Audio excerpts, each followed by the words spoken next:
Hello बच्चों, good morning. चलो बच्चों, इस वीडियो में एक नया टॉपिक लेकर के आए हैं हम, पोलराइजेशन ऑफ लाइट। टॉपिक जरा ध्यान से सुनेंगे अगर आप तो आपको समझ आएगा। इस टॉपिक से मेरे बच्चे कॉम्पिटिटिव एग्जाम में क्वेश्चन आता है डेफिनेट, और अगर आप बोर्ड का एग्जाम दे रहे हैं तो पोलराइजेशन ऑफ लाइट पर एक क्वेश्चन आता है एग्जाम में, जरूर ध्यान से सुने आप। पोलराइजेशन ऑफ लाइट, और मेरे साथ साथ अगर आप इसे नोट भी कर लें तो इस टॉपिक से रिलेटेड कोई भी क्वेश्चन आपका लेफ्ट और रॉन्ग नहीं होगा। मैं बात कर रहा हूं पोलराइजेशन ऑफ लाइट की। सबसे पहले मैं बात कर रहा हूं ऑर्डिनरी लाइट की। Light is a transverse wave. Light एक ट्रांसवर्स वेव है। In ordinary light vibration of light takes place in all possible direction normal to the direction of propagation of light. Ordinary light के अंदर electric vector के vibrations जो होते हैं light के चलने के नॉर्मली ऑल पॉसिबल डायरेक्शन में वाइब्रेशन होते हैं। ऐसी लाइट को हम अनपोलराइज लाइट कहते हैं। तो अनपोलराइज लाइट को मेरे बच्चे या तो हम स्टार से डिनोट करते हैं या फिर हम अनपोलराइज लाइट को हम डिनोट करते हैं। जरा गौर से देखें, एरो साइन दिखा रहे हैं आप यहां पर, और इसमें कुछ वाइब्रेशंस मैंने डॉटेड वाइब्रेशन दिखाए हैं ये वाले। तो अनपोलराइज लाइट में जितने एरो वाइब्रेशन होंगे उतने ही डॉटेड वाइब्रेशन होंगे। ऐसी लाइट को ऑर्डिनरी लाइट या फिर हम इसको अनपोलराइज्ड लाइट कहते हैं।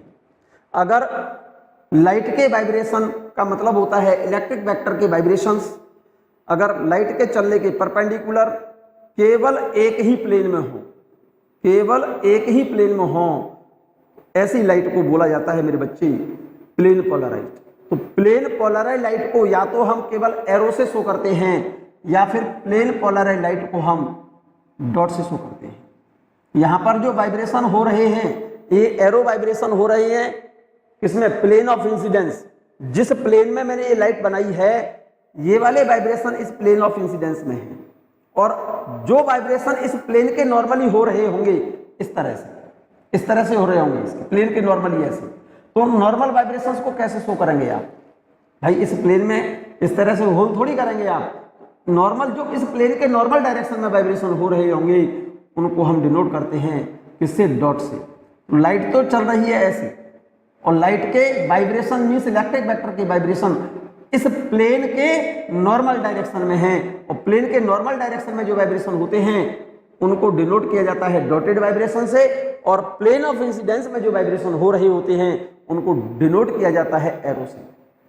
अगर इलेक्ट्रिक वेक्टर के वाइब्रेशन मींस लाइट के वाइब्रेशन केवल एक ही प्लेन में हो और लाइट के चलने के परपेंडिकुलर डायरेक्शन में हो, ऐसी लाइट को हम प्लेन पोलराइज्ड लाइट कहा जाता है। और प्लेन पोलराइज्ड लाइट को या तो एरो वाइब्रेशन से शो करते हैं या फिर केवल डॉटेड वाइब्रेशन से शो करते हैं। क्लियर? और अनपोलराइज्ड लाइट को जितने एरो वाइब्रेशन हैं उतने ही डॉटेड वाइब्रेशन, तो ये अनपोलराइज्ड लाइट। और अगर आपने किससे?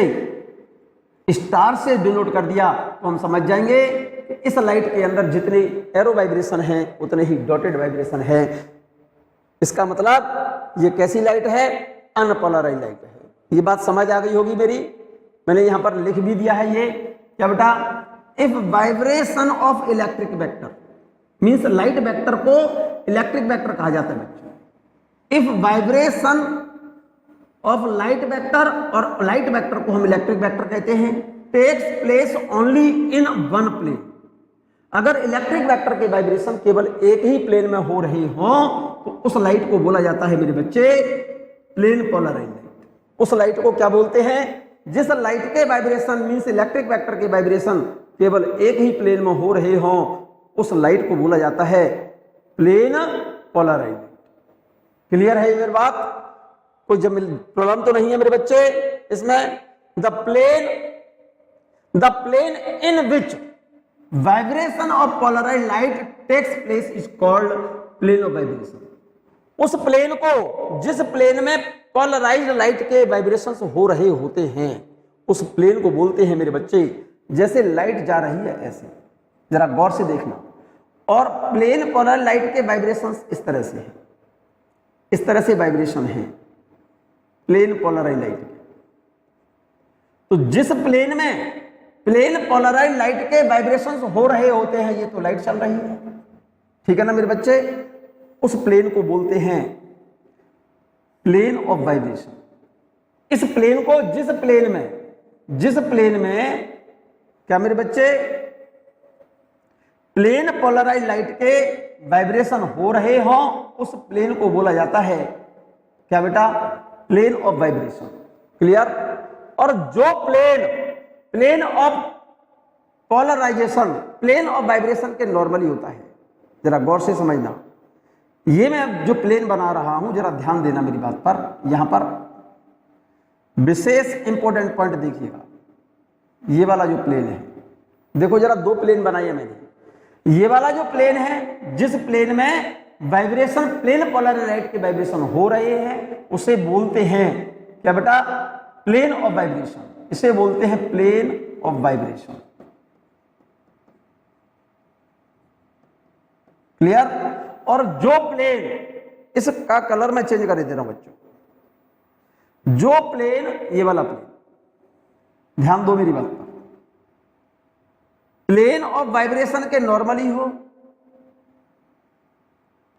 ठीक है ना, और in the direction of propagation of light, जिस डायरेक्शन में लाइट चल रही है, जो प्लेन ऑफ वाइब्रेशन के नॉर्मली है और in the direction of propagation of light, उस प्लेन को बोला जाता है, इस वाले प्लेन को हम कहते हैं प्लेन ऑफ पोलराइजेशन। जो ग्रीन कलर से दिखाया है मैंने यहां पर, ये वाला प्लेन, इसे बोलते हैं plane of polarization. Plane of polarization बोलते हैं इसको।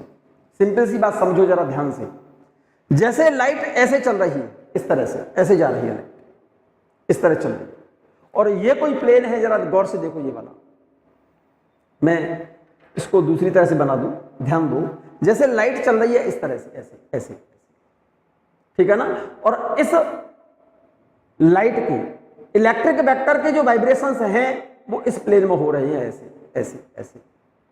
तो जिस प्लेन में प्लेन पोलराइज लाइट के वाइब्रेशंस हो रहे होते हैं, उस प्लेन को बोलते हैं प्लेन ऑफ वाइब्रेशन। लाइट तो जा रही है ऐसे, और जरा गौर से देखना, लाइट तो चल रही है बच्चों ऐसे, और इस वाले प्लेन में इस तरह से वाइब्रेशन हो रहे हैं, ऐसे ऐसे ऐसे। तो इस प्लेन को क्या कहेंगे, प्लेन ऑफ वाइब्रेशन। क्लियर है। और जो प्लेन प्लेन ऑफ वाइब्रेशन के नॉर्मल डायरेक्शन में हो, इस तरह से, ऐसे ऐसे ऐसे, इस तरह, एक तरह से ऐसे कह दो, इस तरह से। जरा गौर से समझना, ये तो जा रही है लाइट, और इस वाले प्लेन में वाइब्रेशन हो रहे हैं। तो जिस प्लेन में प्लेन पोलराइज लाइट के वाइब्रेशन होते हैं, उस प्लेन को बोलते हैं प्लेन ऑफ वाइब्रेशन।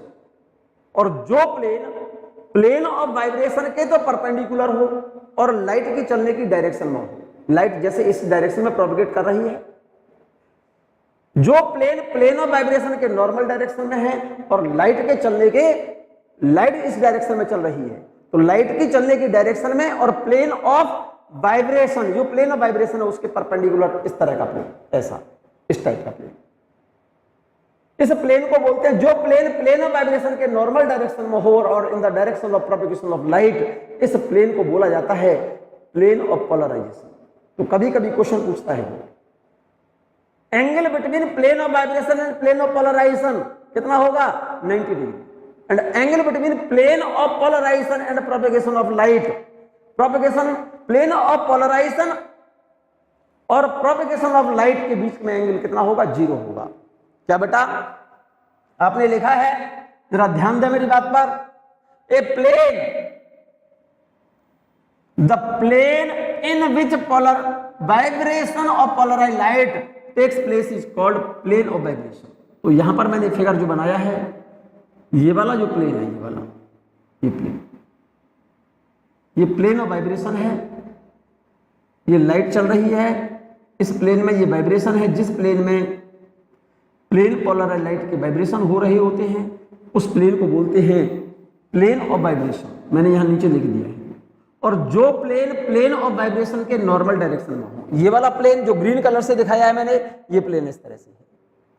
और जो प्लेन ऑफ वाइब्रेशन के नॉर्मली हो और लाइट के चलने की डायरेक्शन में हो, का मैं कलर बदले दे रहा हूं बच्चों।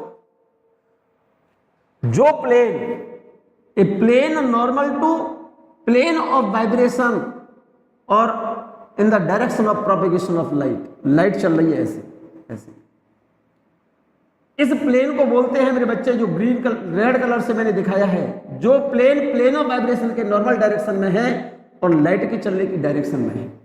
ए plane normal to plane of vibration and in the direction of propagation of light is called, इस प्लेन को मैंने बोला है प्लेन ऑफ पोलराइजेशन। क्लियर है? फिर से समझ लो, the plane in which vibration of polarized light takes place is called plane of vibration. तो ग्रीन कलर का जो मैंने शो किया है आपको यहां पर, जरा मैं इसको फिर से एक बार रिव्यू कर रहा हूं। जैसे लाइट जा रही है ऐसे, ये तो लाइट चल रही है, और प्लेन पोलराइज्ड लाइट के वाइब्रेशन जैसे ये हो रहे हैं, मान जाइए। तो ये वाले जो वाइब्रेशन है, प्लेन पोलराइज्ड लाइट के जो वाइब्रेशन जिस प्लेन में हो रहे होते हैं, उस प्लेन को प्लेन ऑफ वाइब्रेशन कहा जाता है। इस प्लेन को कहेंगे प्लेन ऑफ वाइब्रेशन बच्चों। और जो प्लेन इस प्लेन ऑफ वाइब्रेशन के परपेंडिकुलर होगा इस तरह से, उस प्लेन को बोला जाता है plane of polarization.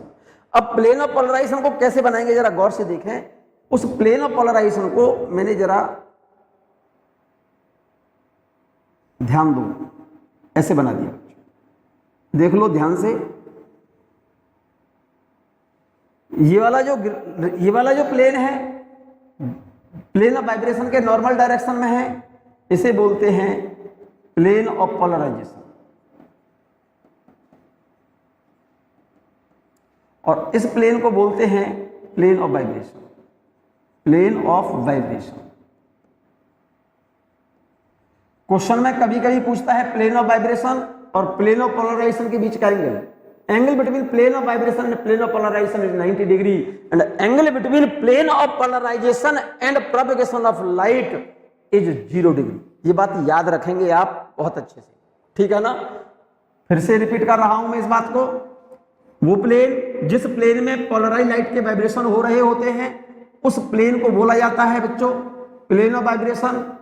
And a plane normal to the plane of vibration and passing through direction of propagation of light is called plane of polarization। तो ये वाला जो प्लेन है प्लेन ऑफ पोलराइजेशन है। ये तो प्लेन ऑफ पोलराइजेशन, और ये ब्लैक कलर से मैंने दिखाया है प्लेन ऑफ वाइब्रेशन, और लाइट चल रही है इस डायरेक्शन में। And that instrument which makes light polarized is called polarizer. जो इंस्ट्रूमेंट अनपोलराइज लाइट को पोलराइज करता है, उस इंस्ट्रूमेंट को पोलराइजर कहा जाता है। क्या बेटा? That instrument which makes light polarized is called polarizer. Polarizer जो इंस्ट्रूमेंट अनपोलराइज लाइट को पोलराइज लाइट में कन्वर्ट कर दे, उस इंस्ट्रूमेंट को पोलराइजर बोला जाता है मेरे बच्चे। And that instrument which detect polarized light called analyzer। जो इंस्ट्रूमेंट पोलराइज लाइट की पहचान करता है, that instrument which detect polarized light is called analyzer। only transverse wave shows polarization। Question पढ़ लो मैं बच्चों, पोलराइजेशन फिनोमिना जो है केवल ट्रांसवर्स वेव शो करती है मेरे बच्चे। क्या बेटा? ध्यान दो मेरी बात पर। Only transverse waves shows polarization, but longitudinal waves do not show polarization। जो वेव ट्रांसवर्स है वो पोलराइजेशन शो करती है, और जो लॉन्गिट्यूडनल वेव है वो पोलराइजेशन शो नहीं करती। A wave which shows polarization is a transverse wave. जो वेव पोलराइजेशन शो करती है डेफिनेटली कौन सी होगी? ट्रांसवर्स वेव होगी, लॉन्गिट्यूडनल नहीं होगी।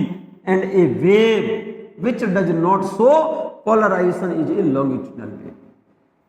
क्लियर? जो वेव पोलराइजेशन शो नहीं करती डेफिनेटली वो ट्रांसवर्स नहीं हो सकती, तो कौन सी होगी फिर? वो लॉन्गिट्यूडनल वेव होगी। बिकॉज लाइट शोज पोलराइजेशन, क्योंकि लाइट में पोलराइजेशन होता है, इसी वजह से मेरे बच्चे लाइट कैसी वेव है? Transverse wave Hence light is a transverse. Clear? And sound does not show polarization. Hence sound is a longitudinal wave, not a transverse wave. Light polarization phenomena show करती है मेरे बच्चे, इसी वजह से लाइट ट्रांसवर्स वेव है, longitudinal नहीं। लेकिन साउंड पोलराइजेशन शो नहीं करती, इसी वजह से साउंड कौन सी वेव है मेरे बच्चे? Longitudinal wave. क्लियर? बहुत important point. But reflection, refraction, interference and diffraction takes place both in transverse wave and longitudinal wave. मेरी बात को ध्यान से सुनना। रिफ्लेक्शन फिनोमिना, रिफ्रैक्शन, इंटरफेरेंस और डिफ्रैक्शन। रिफ्लेक्शन साउंड में भी होता है मेरे बच्चे, लाइट में भी होता है। रिफ्रैक्शन साउंड में भी होता है, लाइट में भी होता है। इंटरफेरेंस भी साउंड और लाइट दोनों में होता है, और डिफ्रैक्शन भी क्या बेटा? साउंड और लाइट दोनों में होता है। इसका मतलब जो वेव पोलराइजेशन शो करती हैं वो ट्रांसवर्स वेव हैं, और जो वेव पोलराइजेशन शो नहीं करती डेफिनेटली वो कैसी हैं? लॉन्गिट्यूडनल वेव है। लेकिन रिफ्लेक्शन, रिफ्रैक्शन, इंटरफेरेंस और diffraction shows both type of wave, transverse and longitudinal wave. Reflection phenomena, refraction, interference और डिफ्रैक्शन क्या बेटा? ट्रांसवर्स वेव में भी होता है और लॉन्गिट्यूडनल वेव में भी होता है। यहां तक मेरी बात मैं जहां तक समझता हूं क्लियर होगी बच्चों। मैं बात कर रहा हूं incidence plane, plane of incidence और इंसिडेंस प्लेन, जिस प्लेन में इंसिडेंट रे, इंसिडेंस प्लेन किसको बोलते हैं? ऐसा प्लेन जिसमें इंसिडेंट रे और नॉर्मल दोनों स्थित हों, उस प्लेन को प्लेन ऑफ इंसिडेंस कहा जाता है बच्चों। जिस प्लेन में इंसिडेंट रे और नॉर्मल दोनों ही जिस प्लेन में लाई करें, उस प्लेन को कहा जाता है प्लेन ऑफ इंसिडेंस। जैसे ये इंसिडेंट रे, ये नॉर्मल, ठीक है ना? तो मैंने ये जो डॉट डॉट से दिखाया ना ऐसे करके, ये सब, ये पूरा प्लेन एक तरह से, ये बोर्ड जो है आपका प्लेन ऑफ इंसिडेंस होगा। क्लियर है? Representation of plane polarize light, plane polarize light को रिप्रेजेंट किया जाता है मेरे बच्चे एरो वाइब्रेशन से या फिर डॉटेड वाइब्रेशन से। अगर प्लेन पोलराइज लाइट के वाइब्रेशन एरो से शो कर रहे हैं, इसका मतलब ये जो वाइब्रेशन होंगे, here vibrations of plane polarize light are parallel to plane of incidence. Plane of incidence के पैरेलल जो वाइब्रेशन हो रहे होते हैं उनको एरो वाइब्रेशन से शो किया जाता है, और जो वाइब्रेशन प्लेन ऑफ इंसिडेंस के नॉर्मली होते हैं उनको डॉट से शो किया जाता है। तो यहां पर जो वाइब्रेशन हो रहे हैं प्लेन ऑफ इंसिडेंस में है, और डॉटेड वाइब्रेशन जो हो रहे हैं वो प्लेन ऑफ इंसिडेंस के नॉर्मल डायरेक्शन में है। Here these vibrations of polarize light जो डॉट से शो किए हैं आपने, normal to plane of incidence. जो वाइब्रेशन प्लेन ऑफ इंसिडेंस के नॉर्मली हो रहे हो प्लेन पोलराइज लाइट में, विशेष ध्यान से सुन लेना, उनको डॉट से शो किया जाता है। जो प्लेन ऑफ इंसिडेंस में वाइब्रेशन हो रहे होते हैं उनको एरो से शो किया जाता है। ये बात ठीक से समझ लो। मैं बात कर रहा हूं मेरे बच्चे method of production of plane polarize light, plane polarize light produce करने के मेथड, मतलब अनपोलराइज लाइट को प्लेन पोलराइज लाइट में कन्वर्ट करने के मेथड। क्या बेटा? Method of production of plane polarize light, पहला मेथड है, फर्स्ट मेथड लिखा हुआ है बाय रिफ्लेक्शन ऑफ लाइट। क्या मेरे बच्चे? फर्स्ट मेथड है बाय रिफ्लेक्शन ऑफ लाइट। इसमें क्या करते हैं मेरे बच्चे? किसी ग्लास स्लैब पर, इस फिगर को देखो जरा, यहां पर ये कोई ग्लास ब्लॉक है बच्चों, ग्लास स्लैब, ग्लास ब्लॉक मान जाइए आप। जब किसी ग्लास स्लैब की अपर सरफेस, ऊपर वाली सरफेस पर अनपोलराइज लाइट एक पोलराइजिंग एंगल पर इंसिडेंट जब हो रही होती है, तो इस इंसिडेंट लाइट का कुछ पोर्शन, कुछ पार्ट रिफ्लेक्ट होता है और कुछ पार्ट इसका रिफ्रैक्ट होता है। ध्यान देना मेरी बात पर। जब किसी ग्लास स्लैब की अपर सरफेस पर, इस ग्लास स्लैब की ऊपर वाली सरफेस पर अनपोलराइज्ड लाइट, ऐसी लाइट जिसमें जितने एरो वाइब्रेशन है, काउंट कर लो जरा यहां पर, 1 2 3 4 5, उतने ही इसमें क्या होने चाहिए, डॉटेड वाइब्रेशन। 1 2 3 4 5, जितने एरो वाइब्रेशन उतने ही डॉटेड वाइब्रेशन हैं। इसका मतलब डेफिनेटली ये वाली लाइट जो है कैसी है, अनपोलराइज्ड, अनपोलराइज्ड लाइट है। जब किसी अनपोलराइज्ड लाइट को किसी ग्लास स्लैब की अपर सरफेस पर किसी ऐसे एंगल पर गिराया जाए जिसके लिए रिफ्लेक्टेड रे और रिफ्रैक्टेड रे म्यूचुअली परपेंडिकुलर है। एक पर्टिकुलर एंगल ऑफ इंसिडेंस के लिए रिफ्लेक्टेड रे और रिफ्रैक्टेड रे कैसी होंगी, परपेंडिकुलर होंगी एक दूसरे के, ये एंगल 90 होगा। तो उस केस में ये रिफ्लेक्टेड रे जो होगी वो टोटली प्लेन पोलराइज्ड होगी। एक्चुअल में जो रिफ्लेक्शन जहां से होगा एक निश्चित एंगल ऑफ इंसिडेंस के लिए रिफ्लेक्टेड रे और रिफ्रैक्टेड रे एक दूसरे के परपेंडिकुलर हो, तो उस केस में reflected light totally plane polarized होगी। और इस लाइट की इंटेंसिटी इस अनपोलराइज्ड लाइट की इंटेंसिटी के नियर अबाउट 15% होगी। तो 85% लाइट कहां चली गई, रिफ्रैक्ट हो गई इस मीडियम में, तो ये 85% होगी। उस केस में रिफ्लेक्टेड लाइट, और जब रिफ्रैक्टेड और रिफ्लेक्टेड लाइट म्यूचुअली परपेंडिकुलर हो एक पर्टिकुलर एंगल ऑफ इंसिडेंस के लिए, उस केस में reflected light totally plane polarized होगी। उस एंगल ऑफ इंसिडेंस को हम एंगल ऑफ पोलराइजेशन बोला जाता है, या इस एंगल को हम ब्रूस्टर एंगल बोलते हैं। बच्चों जरा गौर से देखो आप, एक्चुअल में इंसिडेंट लाइट की 15% लाइट यहां से रिफ्लेक्ट होती है, और इस रिफ्लेक्टेड लाइट के वाइब्रेशंस जो होते हैं टोटली प्लेन पोलराइज्ड है। Vibration of reflected light normal to plane of incidence. जरा गौर से देखो, इसमें वाइब्रेशन मैंने एरो वाइब्रेशन कितने दिखाए यहाँ 5, और डॉटेड वाइब्रेशन कितने दिखाए यहाँ 5। तो यहां से पार्शियली तो रिफ्लेक्शन है, पार्शियली रिफ्रैक्शन है, और रिफ्लेक्टेड और रिफ्रैक्टेड लाइट अगर एक दूसरे के परपेंडिकुलर हो तो उस केस में ही केवल reflected light totally plane polarized होगी, और इस रिफ्लेक्टेड लाइट के जो वाइब्रेशंस होंगे वो प्लेन ऑफ इंसिडेंस के नॉर्मली होंगे। तो 2 डॉटेड वाइब्रेशन तो मैंने इसमें शो किए बच्चों, तो इसका मतलब बचे हुए बाकी के डॉटेड वाइब्रेशन कहां चले गए, इस रिफ्रैक्टेड लाइट में। और एरो वाइब्रेशन देखो 1 2 3 4 5, ये कंप्लीट 1 2 3 4 5 एरो वाइब्रेशन तो पूरे के इसमें आ गए। केवल डॉटेड वाइब्रेशन कुछ इस रिफ्लेक्टेड लाइट में चले गए, और बचे हुए डॉटेड वाइब्रेशन किस में आ गई, इस रिफ्रैक्टेड लाइट में। तो इसका मतलब रिफ्रैक्टेड लाइट में एरो वाइब्रेशन तो उतने ही हैं जितने अनपोलराइज्ड लाइट में थे, लेकिन इसमें डॉटेड वाइब्रेशन जो देख रहे हैं आप, ये जो कुछ डॉटेड वाइब्रेशन तो चले गए इसमें रिफ्लेक्टेड लाइट में, तो बचे हुए डॉटेड वाइब्रेशन ही तो रिफ्रैक्टेड में होंगे। तो इसका मतलब रिफ्रैक्टेड लाइट में एरो वाइब्रेशन ज्यादा है जितने अनपोलराइज्ड लाइट में थे, लेकिन इसमें डॉटेड वाइब्रेशन भी कुछ हैं। इसी वजह से इस रिफ्रैक्टेड लाइट को हम बोलते हैं पार्शियली पोलराइज्ड। क्लियर है ये बात? जरा गौर से देखें आप, इस पॉइंट को मैंने यहां नोट किया है, जरा गौर से देखना मेरे बच्चे।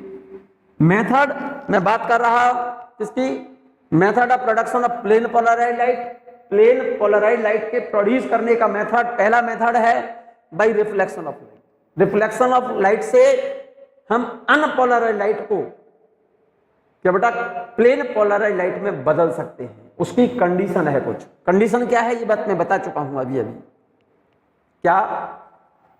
When unpolarized light is incident on the upper surface of a glass slab at a polarizing angle IP, इस एंगल को पोलराइजिंग एंगल या ब्रूस्टर एंगल कहते हैं। Then a small fraction, एक छोटा सा भाग, small fraction near about 15% light of incident light is reflected which is completely plane polarized with vibration perpendicular to the plane of incidence। जब किसी glass slab के upper surface पर कोई unpolarise light polarise angle पर गिरा दें हम, तो ये light partially a small fraction of light is reflected, कुछ पोर्शन नियर अबाउट 15% लाइट इसमें से रिफ्लेक्ट होती है, जो कि completely totally plane polarize light होती है। और इस टोटली प्लेन पोलराइज लाइट के वाइब्रेशंस प्लेन ऑफ इंसिडेंस के क्या होते हैं, नॉर्मली होते हैं। यही बात लिखी है मैंने, यही बात लिखी है मैंने। व्हेन अनपोलराइज लाइट, ये अनपोलराइज लाइट है, is incident on the upper surface of a glass slab, glass slab के ऊपर वाली सरफेस पर डाली, कितने एंगल पर, at the polarizing angle IP, और इसी एंगल को बोलते हैं Brewster angle. Then a small fraction of incident light, small fraction लगभग कितना percent, 15%, is reflected which is completely plane polarized, जो कि कंप्लीटली कैसी होगी, टोटली प्लेन पोलराइज्ड होगी। Which vibrations, with vibrations perpendicular to the plane of incidence, जिस totally plane polar light के vibration जो हो रहे होते हैं वो प्लेन ऑफ इंसिडेंस के नॉर्मली हो रहे होते हैं। Well the rest of light कितनी बची, 15% तो इधर चली गई। Rest of light near about कितनी परसेंट, 85%। यही बात लिखी है मैंने बच्चों, देखो, well the rest of light is refracted and is only partially polarized, having vibrations both in the plane of incidence as well as perpendicular to the plane of incidence। क्योंकि 15% light तो क्या हो गई, रिफ्लेक्ट, और 85% क्या हो गई, reflect, जो कैसी होगी, पार्शियली पोलराइज्ड। इसके अंदर दोनों ही वाइब्रेशन होंगे, एक तो plane of vibration, plane of incidence में वाइब्रेशन होंगे, एरो वाइब्रेशन, और कुछ वाइब्रेशन इसमें होंगे किसमें, normal to plane of incidence. इसी वजह से इस लाइट को बोलते हैं हम partially polarized. In this case, reflected and refracted light are perpendicular to each other। इस केस में रिफ्लेक्टेड और रिफ्रैक्टेड लाइट एक दूसरे के क्या होगी, परपेंडिकुलर होगी। फिर से समझ लो, जब हम किसी ग्लास स्लैब के अपर सरफेस पर अनपोलराइज लाइट किसी पोलराइजिंग एंगल पर गिराते हैं, तो इस लाइट का कुछ पार्ट, कुछ हिस्सा, कुछ पोर्शन, कुछ फ्रैक्शन नियर अबाउट 15% क्या होता है, रिफ्लेक्टेड। और this reflected light is totally plane polarized and vibration of this polarized light is normal to plane of incidence and rest of light is refracted. बची हुई लाइट कितनी percent हो गई, 85%। और इस रिफ्रैक्टेड लाइट के वाइब्रेशंस दो प्लेन में होंगे, एक तो प्लेन ऑफ इंसिडेंस में, और कुछ वाइब्रेशंस हो रहे होंगे इसके normal to plane of incidence में। इसी वजह से इस लाइट को बोलते हैं partially polarized. In this case reflected and refracted light is normal to each other. ऐसा केवल उसी केस में होगा, एक पर्टिकुलर एंगल ऑफ इंसिडेंस के लिए, जब रिफ्लेक्टेड और रिफ्रैक्टेड लाइट एक दूसरे के जब परपेंडिकुलर होगी, तो reflected light totally plane polarized होगी, और इस रिफ्लेक्टेड लाइट के जो वाइब्रेशन हो रहे होंगे प्लेन ऑफ इंसिडेंस के नॉर्मल डायरेक्शन में। प्लेन ऑफ इंसिडेंस तो इस बोर्ड को कहेंगे, और ये वाइब्रेशन मैंने शो किए हैं डॉट से, इसका मतलब ये जो वाइब्रेशन है प्लेन ऑफ इंसिडेंस के नॉर्मल डायरेक्शन में है। And rest of light near about 85% is reflected with vibrations both the planes in plane of incidence as well as normal to plane of incidence। In this case reflected and refracted light are mutually perpendicular। Clear है, उस case में reflected और refracted light कैसी होगी, एक दूसरे के perpendicular होगी। ये एंगल तो बच्चों 90 हो गया, जरा गौर से देखो, ये इंसिडेंट रे, ये नॉर्मल, नॉर्मल, ये इंसिडेंट रे और नॉर्मल के बीच एंगल ऑफ इंसिडेंस होता है, ये इसको आईपी बोला है, तो एंगल ऑफ रिफ्लेक्शन भी सेम होगा। तो ये एंगल और ये एंगल तो बराबर होंगे बच्चों, तो ये एंगल आईपी है तो ये भी एंगल आईपी होगा। इस एंगल को मैंने बोला है मेरे बच्चे angle of refraction, small R. जरा गौर से देखो, आप जरा गौर से देखना, ये नॉर्मल है, ये पूरा एंगल कितना होता है 180, ये एंगल कितना है 90 ये वाला एंगल, और ये पूरा 180 होता है। तो इसका मतलब IP और R इन दोनों का सम कितना होगा? 90 होगा। तो R प्लस IP मीन्स ये वाला एंगल, ये एंगल तो R है, ये एंगल IP, इस एंगल को IP बोला है। R प्लस IP कितना है? 90 होगा। R यहां पर एंगल ऑफ रिफ्रैक्शन है, IP एंगल ऑफ पोलराइजेशन, और इसको ब्रूस्टर एंगल भी कहा जाता है बच्चों। यहां पर N refractive index of glass, इस मटेरियल का रिफ्रैक्टिव इंडेक्स है, इस मटेरियल का। क्लियर है? फ्रॉम स्नेल्स लॉ N बराबर sine I upon sine R। तो साइन IP तो ये लूंगा, अपॉन साइन R ये लूंगा, upon sine R equal to sine IP। साइन R की जगह पर यहां से मैं क्या लिख सकता हूं? R बराबर लिख सकता हूं, इस R को यहां रखो, इस IP को इधर ले आओ, तो 90 माइनस IP। तो इस R की जगह पर, यहां से इस R की जगह पर 90 माइनस IP लिख दो, इस R की जगह पर, तो यहां लिख दिया 90 माइनस IP, ऊपर sine IP upon sine 90 minus IP। ये कॉस IP बन गया, ऊपर sine IP upon cos IP। Sine upon cos होता है tan IP, तो n equal to tan IP। This law is called Brewster law. Brewster law is derived from Snell's law. Brewster law को derive किया है किससे? Snell's law से। Clear? इस angle को एंगल ऑफ पोलराइजेशन बोलते हैं बच्चों इसको, या ब्रूस्टर एंगल कहते हैं। ब्रूस्टर एंगल और angle of polarization is that particular angle for which reflected and refracted light are mutually perpendicular, then in this case reflected light is totally plane polarized। जिस angle of incidence के लिए reflected ray और refracted रे एक दूसरे के perpendicular हो, उस केस में रिफ्लेक्टेड रे कैसी होगी? टोटली प्लेन पोलराइज्ड लाइट होगी। उस केस में, उस कंडीशन में जो एंगल ऑफ इंसिडेंस होता है, उस एंगल ऑफ इंसिडेंस को एंगल ऑफ पोलराइजेशन कहा जाता है या ब्रूस्टर एंगल कहा जाता है। और इस लॉ को ब्रूस्टर लॉ से जानते हैं, और ब्रूस्टर लॉ को ड्राइव किया है आपने किससे? स्नेल्स लॉ से। क्लियर है? Yes. Special for glass, air to glass, जैसे ऊपर मीडियम एयर है और इस ग्लास के अंदर मीडियम, इस ब्लॉक के अंदर मीडियम ग्लास है, ये तो ग्लास ऊपर एयर, तो लाइट जा रही है एयर से ग्लास में। Special if light goes from air to glass, refractive index कितना है? 1.5। तो इस n की जगह पर 1.5 लिख दो, तो tan IP equal to n, और इस n की जगह पर 1.5 लिख दिया, तो IP tan थीटा, tan में 1.5 जो वैल्यू होती है 57 डिग्री की वैल्यू होती है बच्चों। तो ब्रूस्टर एंगल ग्लास के लिए, जब लाइट एयर से ग्लास में जा रही हो, तो उस केस में ब्रूस्टर एंगल की वैल्यू 57 डिग्री होती है। ये बात आप ध्यान रखें। और ब्रूस्टर एंगल 57 हो गया, ये एंगल 57 हो गया बच्चों, ये वाला एंगल, ये IP प्लस R कितना था? IP प्लस R बराबर कितना है? 90 है, और IP की वैल्यू कितनी है? 57 डिग्री। तो एंगल ऑफ रिफ्रैक्शन उस केस में कितना हो गया? एंगल ऑफ रिफ्रैक्शन 33 डिग्री हो गया ना मेरे बच्चे, 33 डिग्री। शर्त यह है कि लाइट एयर से ग्लास में जा रही है। क्लियर है? दूसरा मेथड है मेरे बच्चे, प्लेन पोलराइज्ड लाइट फाइंड करने का, प्रोड्यूस करने का दूसरा मेथड है बाई पाइल ऑफ प्लेट्स।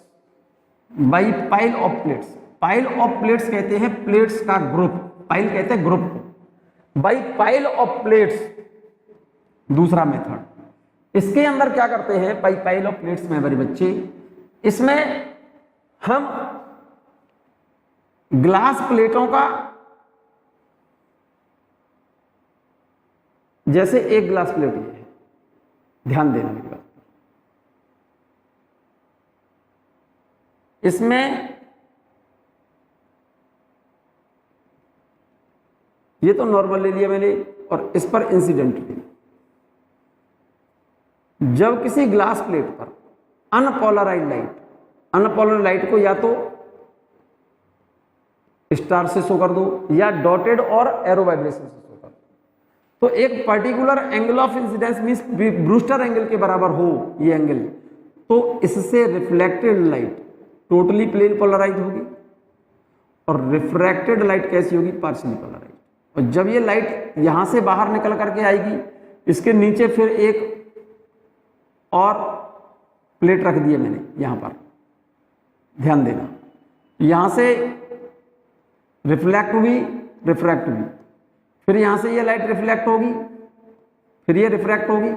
तो इस रिफ्लेक्टेड लाइट में इन डॉटेड वाइब्रेशन की संख्या बढ़ती जाएगी और रिफ्रैक्टेड लाइट में कौन से वाइब्रेशन आ रहे होंगे, इसमें एरो वाइब्रेशन आ रहे होंगे, फिर यहां से रिफ्लेक्ट होगी। तो फिर इस रिफ्लेक्टेड लाइट में डॉटेड वाइब्रेशन कुछ तो यहां से रिफ्लेक्ट होकर के इधर चले गई, कुछ डॉटेड वाइब्रेशन जो बचे हुए थे इसमें वो इधर चले गए, कुछ डॉटेड वाइब्रेशन जो यहां बचे हुए थे वो इधर चले गई। तो फाइनली इस तरह से एक प्लेट मैंने यहां रख दी। सेम ऐसे ही यहां से लाइट रिफ्लेक्ट होगी और रिफ्रैक्ट होगी, फिर ये रिफ्लेक्ट होगी, फिर फाइनली जब लाइट बाहर निकल के आएगी तो इस बाहर आने वाली लाइट में केवल कौन से वाइब्रेशन होंगे, एरो वाइब्रेशन होंगे। इन ग्लास प्लेटों के ग्रुप को पाइल ऑफ प्लेट्स बोलते हैं, पाइल ऑफ प्लेट्स। ठीक, इसमें क्या होता है, पतली पतली ग्लास की प्लेटें होती हैं। इन ग्लास प्लेटों पर अनपोलर लाइट को इस तरह से गिराया जाता है कि angle of incidence Brewster angle के बराबर हो, तो हर एक रिफ्लेक्शन के बाद रिफ्रैक्टेड लाइट में डॉटेड वाइब्रेशन कम होते जाएंगे।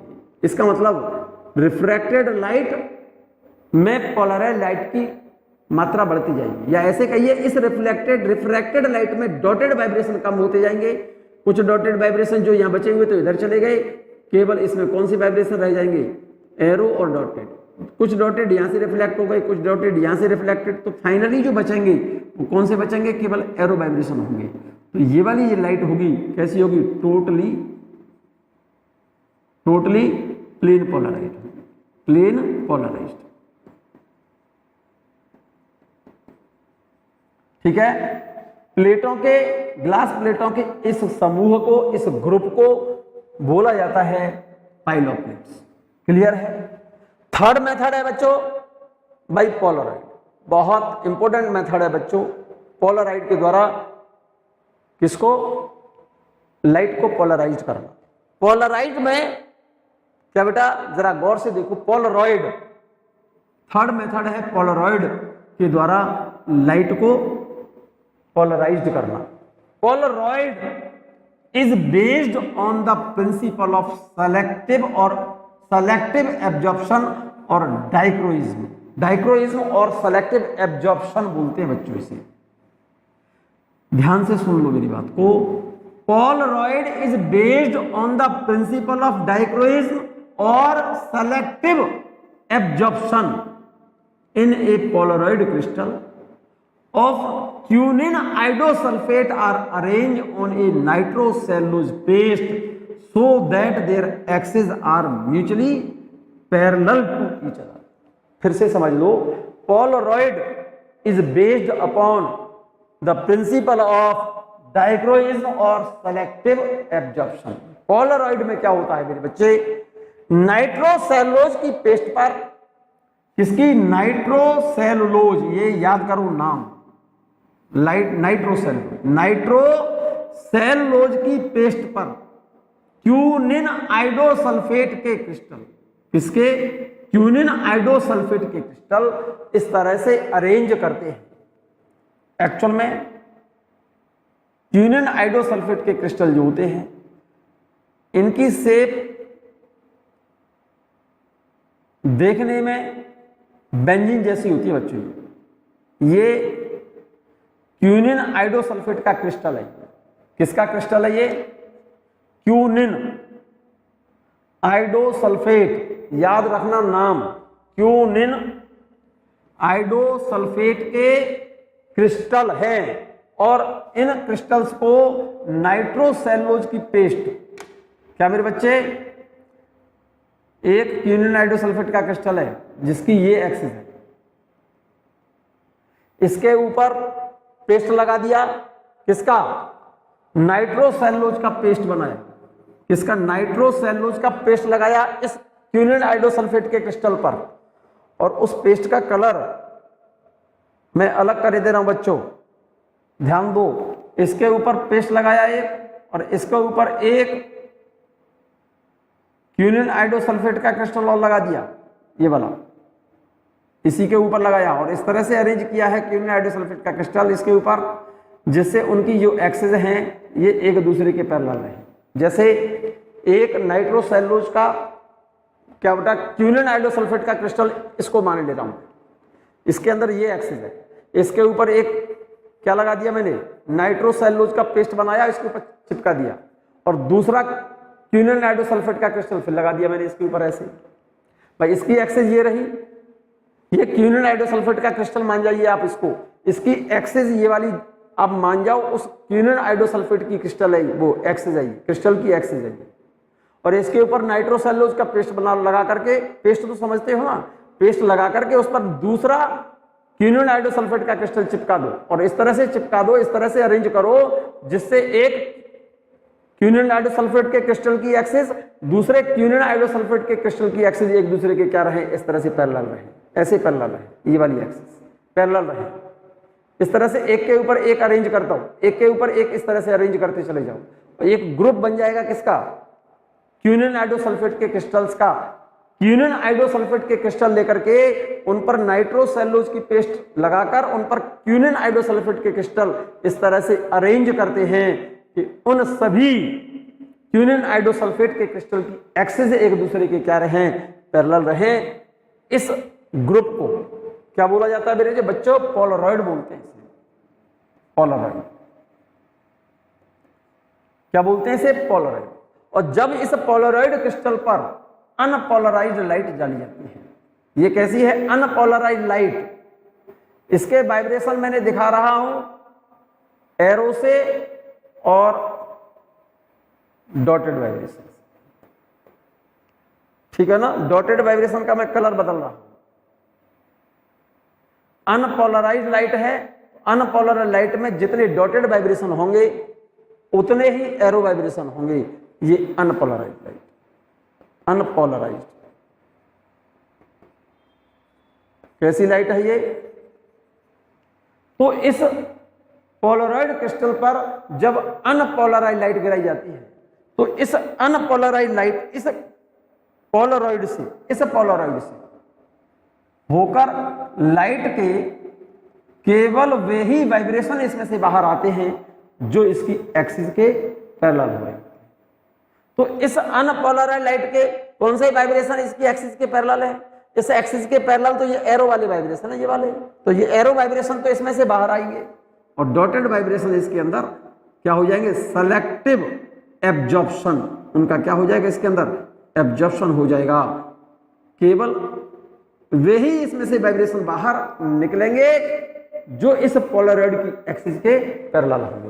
तो अगर आने वाली लाइट की इंटेंसिटी ये आई नॉट है तो इसमें से जो ट्रांसमिट होगी लाइट, इसकी इंटेंसिटी डेफिनेट इस इंसिडेंट लाइट की इंटेंसिटी की जस्ट हाफ होगी, मींस 50% लाइट बाहर निकलेगी, ठीक है ना। इस क्रिस्टल को बोला जाता है पोलरॉइड, ठीक है ना, ये बात मैंने लिखी है। Polaroid is based on the principle of dichroism और सेलेक्टिव एब्जॉर्प्शन। पोलरॉइड में होता क्या है, इन पोलरॉइड क्रिस्टल, ये पोलरॉइड क्रिस्टल बनाया मैंने, in polaroid crystals of quinine iodosulfate are arranged on a nitrocellulose paste so that their axis are mutually parallel. Polaroid crystal में quinine iodosulfate के crystal nitrocellulose की पेस्ट पर इस तरह से अरेंज करते हैं जिससे उनकी एक्सिस एक दूसरे के क्या रहे, पैरेलल रहे। और जब उस पोलराइज्ड क्रिस्टल पर अनपोलराइज्ड लाइट डाली जाती है तो इस अनपोलराइज्ड के केवल वे ही वाइब्रेशन इस पोलरॉइड से बाहर आते हैं जो इसकी एक्सिस के पैरेलल हो रहे होते हैं। तो यही बात मैंने लिखी है मेरे बच्चे। When unpolarized light is allowed to fall on a polarized crystal, then only those vibrations passed out of it which are parallel to axis of crystal, जो कि इसकी एक्सिस के पैरेलल हो रहे होते हैं। Hence light coming out from polaroid is totally plane polarized। तो जो पोलराइड से लाइट बाहर आएगी वो कैसी होगी, totally plane polarized. Polaroids are of different types. क्या बेटा, एक तो टूरमैलिन क्रिस्टल, ये भी पोलराइड का ही काम करता है, is also an example of polaroid. Tourmaline crystal is also example of polaroid. ये बात क्लियर है? मैं जहां तक समझता हूं आपको मेरी बात ये क्लियर हुई होगी। फिर से समझ लो इस बात को। इसको मैंने यहां पर फिगर से भी शो कर दिया मेरे बच्चे, जरा ध्यान दो। यहां पर मैंने फिगर बनाया है। Polaroid is based on the principle of dichroism or selective absorption. In a Polaroid, crystals of quinine isosulfate are arranged on a nitrocellulose paste so that their axes are parallel to each other. When unpolarized light is allowed to fall on the Polaroid, then only those vibrations pass out of it which are parallel to axis of crystal. ठीक है ना? Hence light coming out of a Polaroid is totally plane polarized. Polaroid are of different types.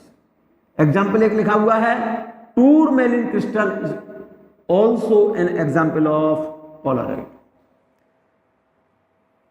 Polaroid crystal में quinine iodosulfate के crystal nitrocellulose की paste पर इस तरह से अरेंज करते हैं कि उनकी एक्सिस एक दूसरे की क्या रहे, पैरेलल रहे।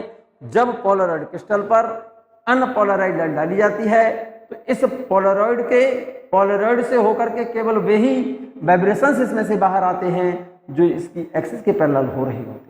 तो इस तरह से पोलराइड से निकलने वाली लाइट कैसी होगी? Totally plane polarised.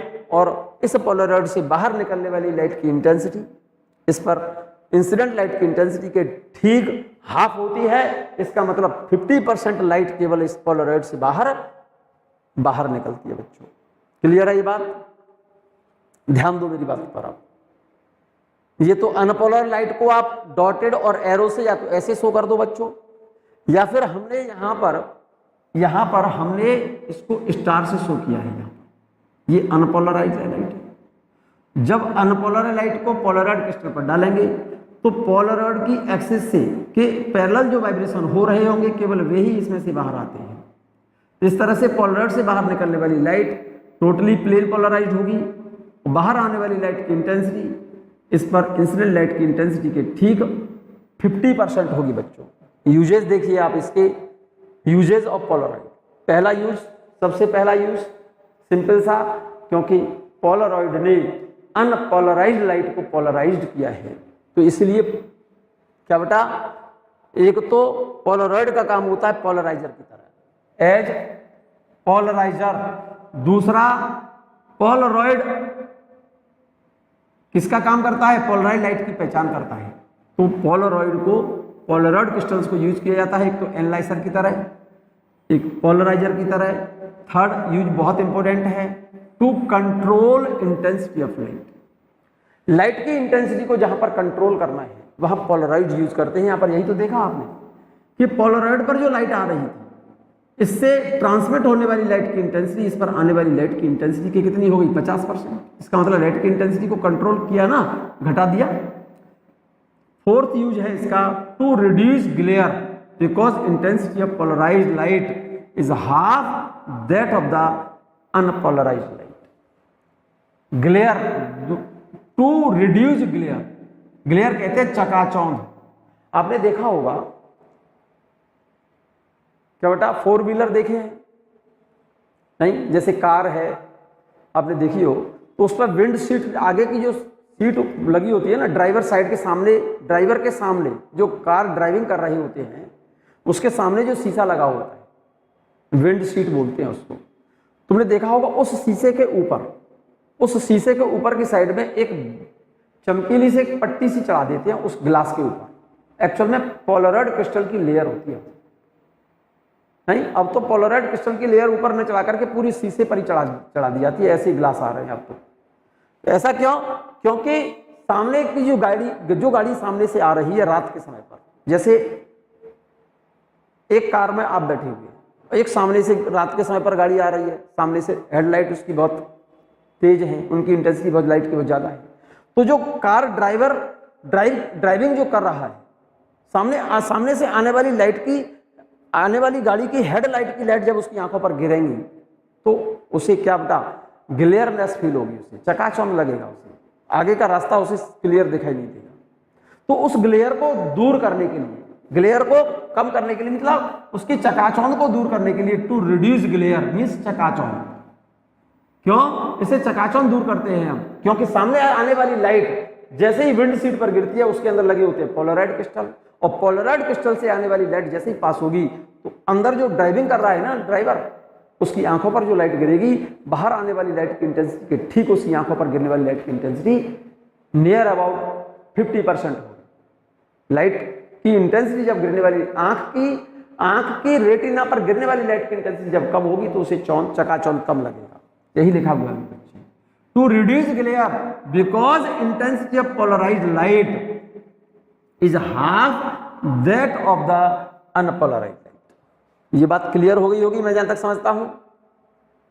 Fourth method और देखें बच्चों, पोलराइज्ड लाइट प्रोड्यूस करने का चौथा तरीका देखें, बहुत इंपॉर्टेंट सा मेथड है, सिंपल सा है।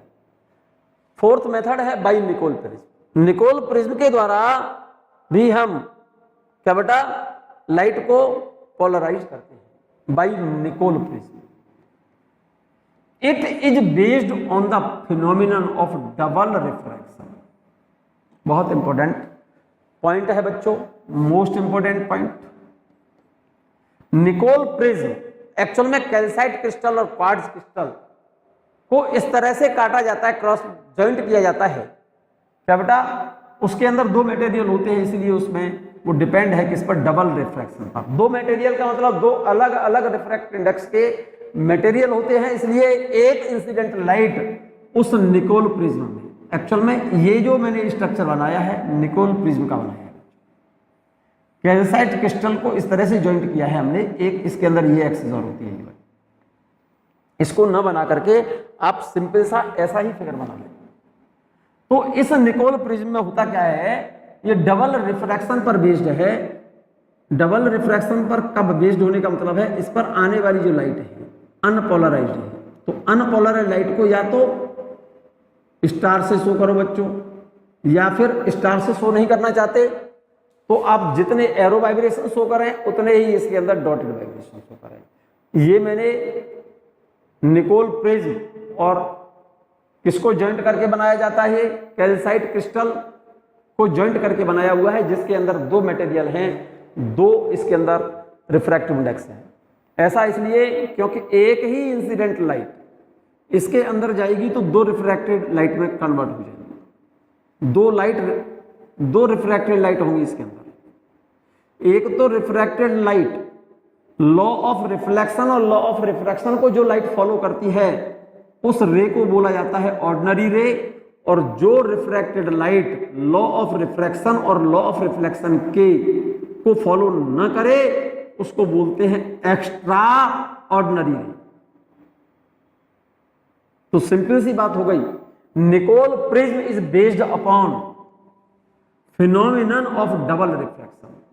When unpolarized light is passed through a calcite crystal or quartz crystal, then for each incident ray there are two refracted rays.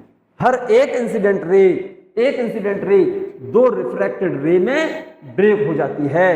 This phenomenon is called double refraction. इस phenomena को double refraction कहा जाता है।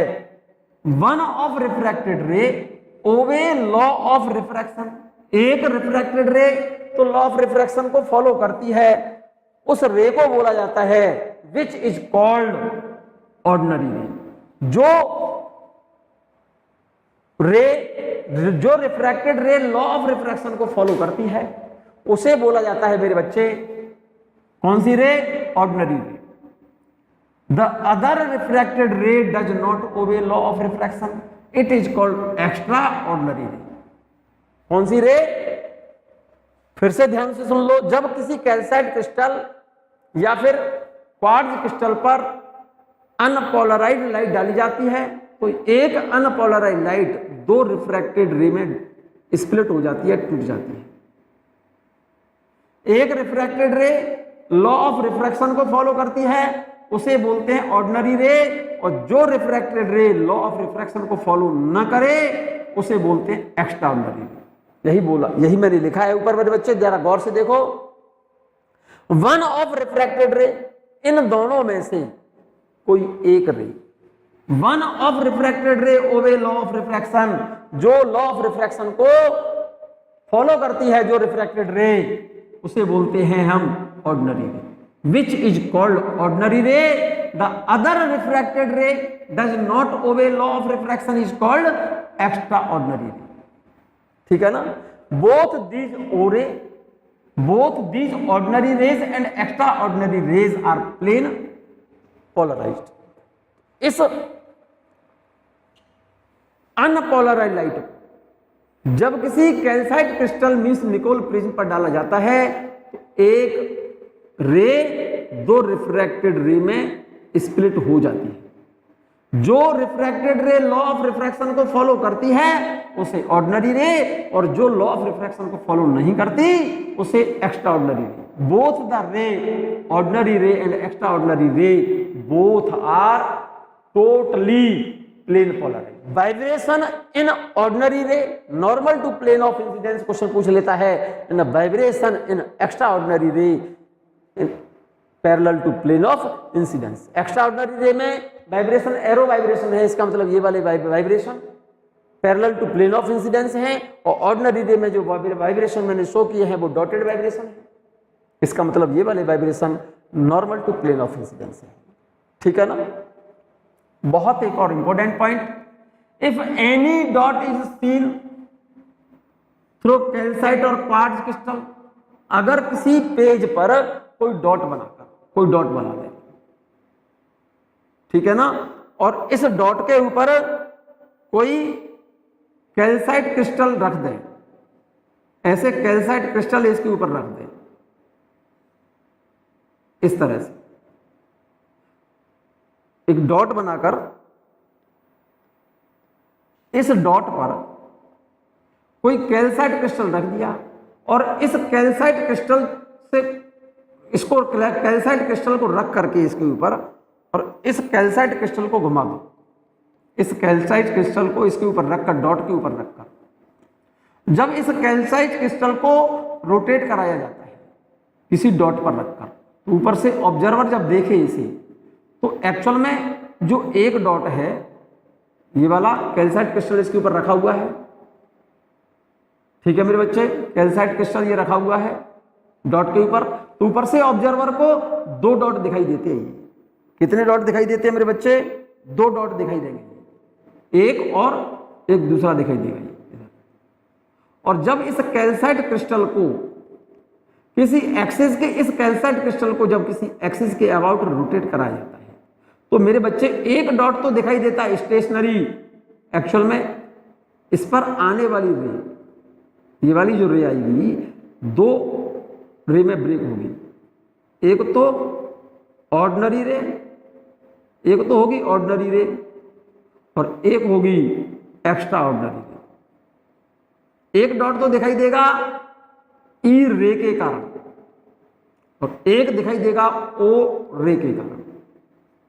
और जब इस calcite crystal को हम रोटेट कराते हैं तो मेरे बच्चे जो डॉट हमको स्टेशनरी दिखाई दे वो तो होगा ऑर्डिनरी रे के कारण, वो वाली इमेज, और जो एक स्टेशनरी के दोनों उसके चारों ओर ये रोटेट करता हुआ दिखाई दे दूसरा डॉट, इसका मतलब वो डॉट, जो एक डॉट स्टेशनरी दिखाई दे और दूसरा डॉट इस कैल्साइट क्रिस्टल को घुमाने पर रोटेट करता हुआ दिखाई दे, इसका मतलब जो रोटेट कर रहा है वो एक्स्ट्रा ऑर्डिनरी रे की इमेज है, और जो रेस्ट स्टेशनरी है वो ऑर्डिनरी रे की इमेज है।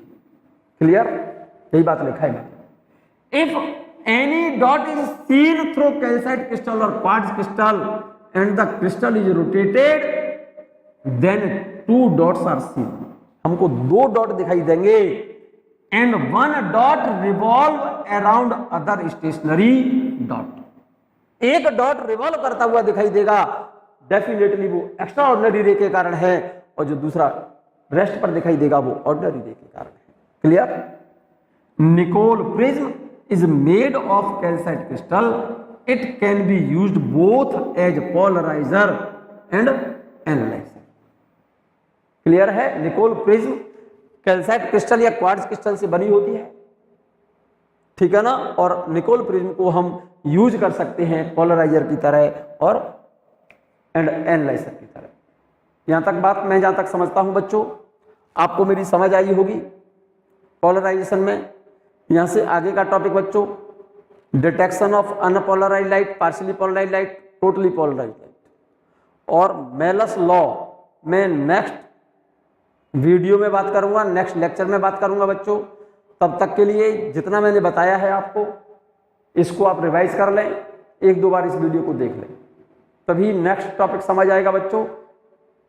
इस वीडियो को जरूर एक दो बार जरूर देख लें।